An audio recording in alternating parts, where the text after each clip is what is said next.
मी कसबे तडोळ्याचा खातेदार आहे. माझी जमीन गट नंबर 542 ही माझी आहे.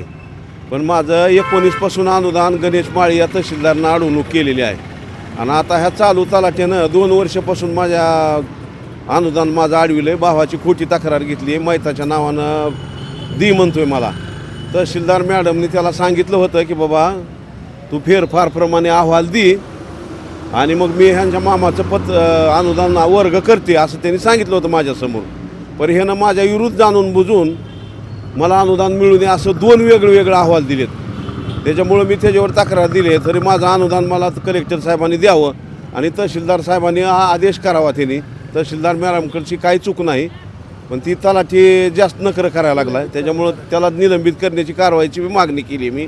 आणि माझी चांगली चौकशी होऊन मला न्याय मिळावा, माझं अनुदान वर्ग व्हावं आणि तलाठीवर बी कारवाई व्हावी.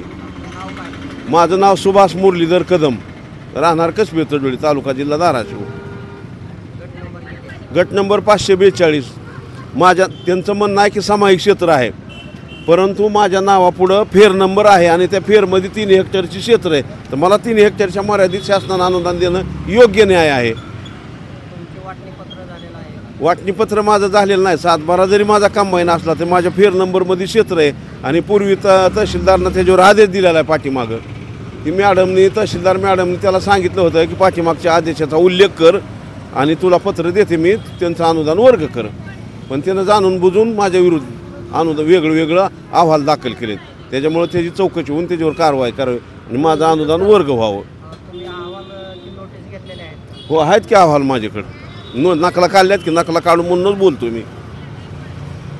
नकला माझ्या जवळ आहे. त्या वेगवेगळे अहवाल दिले त्यानं जाणून बुजून अनुदान देता येत नाही म्हणून. अनुदान देणं योग्य न्याय आहे माझा. माझं क्षेत्र आहे फेर नंबरमध्ये 43-50 असा फेरफार आहे माझा. त्याच्यामुळं त्या फेरफारप्रमाणे मला अनुदान देणं योग्य न्याय आहे.